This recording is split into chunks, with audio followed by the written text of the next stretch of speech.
Hello everyone. Let's talk about the next topic from chapter number 3, human reproduction. Today we will discuss fertilization and implantation in human beings. During copulation, semen is released by the penis into the vagina, and this process is called as insemination. A single ejaculation of semen may contain 300 million sperms. Very few sperms they will reach the fallopian tubes. When they are released in the vagina, from here the motile sperms will swim rapidly. They will pass through the cervix and then they will enter the uterus. From the uterus they will move to the fallopian tubes and will reach the junctions of the isthmus and ampulla region of the fallopian tubes. So this region is also called as ampullary isthmic junction. So number of the sperms are engulfed by the leukocytes of the vaginal epithelium, and moreover the initially the movement of the sperms is facilitated by the contraction of the uterus and the fallopian tubes. Later the sperm has to move by their own, so therefore very less number of sperms will reach the fallopian tubes. One more event occurs while the sperm is moving in the genital tracts of the female, that is called as the capacitation. So the sperm is made active. The secretions of the female genital tracts will remove the coatings or the substances which are deposited on the surface of the sperms, particularly those on the acrosomes. So as a result, the receptor sites on the acrosomes are exposed and the sperms become active to penetrate the egg. So this phenomenon of sperm activation in mammals is called as capacitation, and it takes about 5 to 6 hours for capacitation.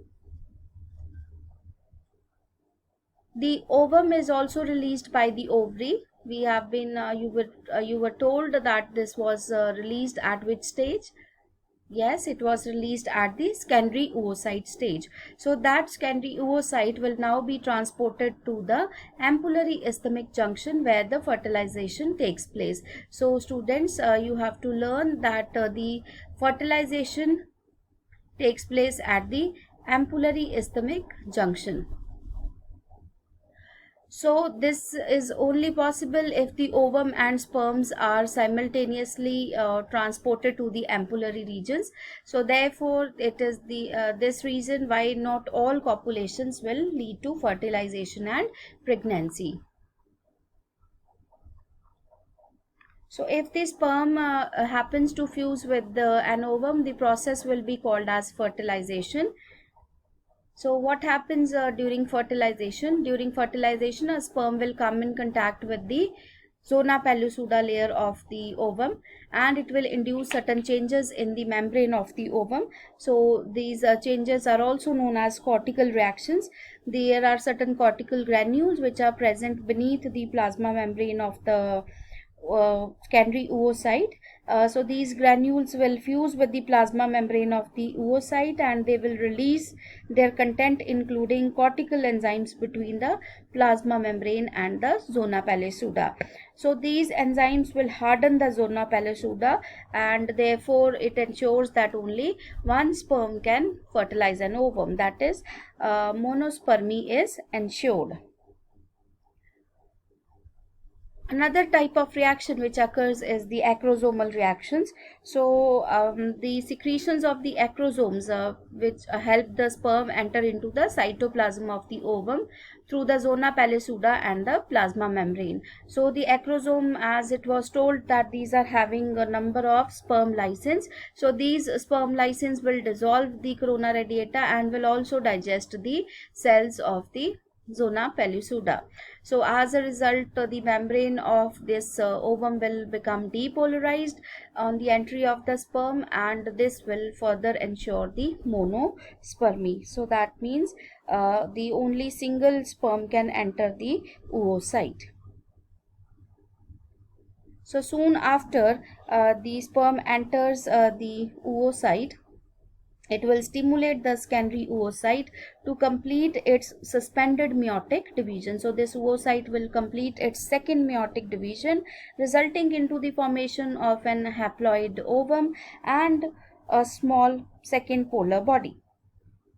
The head of the sperm is consisting up of the nucleus, and the middle piece and the tail of the sperm will get detached, and the nucleus here will now be called as male pronucleus. The second polar body and the sperm tail will degenerate. The nucleus of the ovum is now called as the female pronucleus. The male and the female pronuclei, they will now move closer to each other, and they will finally fuse. That is, karyogamy will occur, and this will result into the formation of a structure which is called as zygote, or the fertilized ovum is now called as the zygote. So zygote is a unicellular cell that has 46 chromosomes in humans.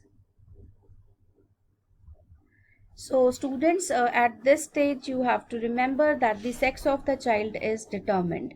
So as you know that the human females, they have XX chromosomes, whereas the pattern of the chromosomes in the males is X and Y. So all the haploid female gametes or the ova, they will be produced with these sex chromosomes X. However, the haploid male gametes, they have either X or Y chromosomes. So thus 50% of the gametes or the sperms will have X chromosomes, and 50% will have the Y chromosomes. So after fusion of the male and the female gametes, the zygote either carries XX chromosomes or XY chromosome. The mother will give X to both the types of zygote, whereas the one which is the zygote which is receiving X from the father, it will develop into a female, and the one which is receiving Y from the father, it will become a male baby. So therefore it is correct to say scientifically that the sex of the baby is determined by the father. So as the zygote is formed, it will be followed up by certain mitotic divisions, and such types of divisions are called as cleavage. So cleavage is a series of rapid mitotic divisions of the zygote which convert the single-celled zygote into multicellular structure called as the blastula or the blastocysts. About 30 hours after fertilization, the newly formed zygote will now divide into two cells which are called as the blastomeres. So these blastomeres are present in the upper portion of the fallopian tubes. So next division will occur within the next 40 hours of fertilization, and it will lead to the formation of 4 cells, and this will be followed by the formation of 8 cell stage, and this 8 celled stage is or will divide further. So the third type of division will occur after 3 days after fertilization, and during these early cleavages, the young embryo is slowly moving down the fallopian tube towards the uterus. So at the end of the 4th day, the embryo reaches the uterus. It has now 8 to 16 blastomeres, and this solid mass of cells is now called as the morula. So morula means a little mulberry. Because this stage looks like a mulberry, therefore it is called as morula. When the blastomeres divide completely, such type of cleavage will be called as holoblastic.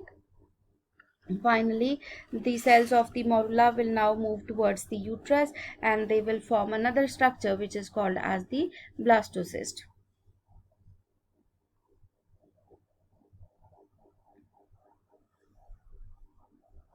So blastocyst is the next stage of development which produces an embryo with about 64 cells.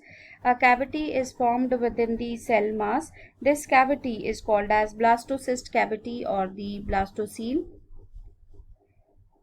The blastocyst is also composed up of an outer envelope of cells which is called as the trophoblast, and it is also consisting up of a group of cells which are known as inner cell mass at one end. So the trophoblast will encircle the blastocele and the inner cell mass. The inner cell mass is the precursor of the embryo, and that means it will give rise to the embryo. The cells of the trophoblast, they will help in providing nourishment to the embryo. The trophoblast layer of the blastocyst will now get attached to the endometrium of the uterus, and the inner cell mass will now get differentiated as the embryo. After attachment, the uterine cells will now divide rapidly and they will cover the blastocyst. As a result, the blastocyst becomes embedded in the endometrium of the uterus. So this is called as implantation, and it leads to pregnancy. So therefore we can say that implantation is the attachment of the blastocyst to the uterine wall. So it occurs after 7 days of fertilization. Now let's look at the diagram, the movement of the zygote from the fallopian tubes to the uterus. So here the ovary has released an ovum. It has got fertilized by the sperm. Zygote is formed, and zygote is divided into 2 blastomeres. So you can see that it is gradually moving along the fallopian tubes. This 2-cell stage will now form 4-cell stage. A morula will be formed. Morula is now moving towards the uterus, and it will form a blastocyst, and this blastocyst will form or will get embedded in the uterine wall, and thus it will lead to implantation. The zona pellucida prevents the implantation of the blastocyst at an abnormal site. It does not expose the sticky and the phagocytic cells of the trophoblast till the blastocyst reaches the proper implantation site. So as the blastocyst is formed, zona pellucida becomes thinner and it will finally disappear. So students, we will talk about the further development of the embryo in the next video. I hope you have understood this. Thank you everyone.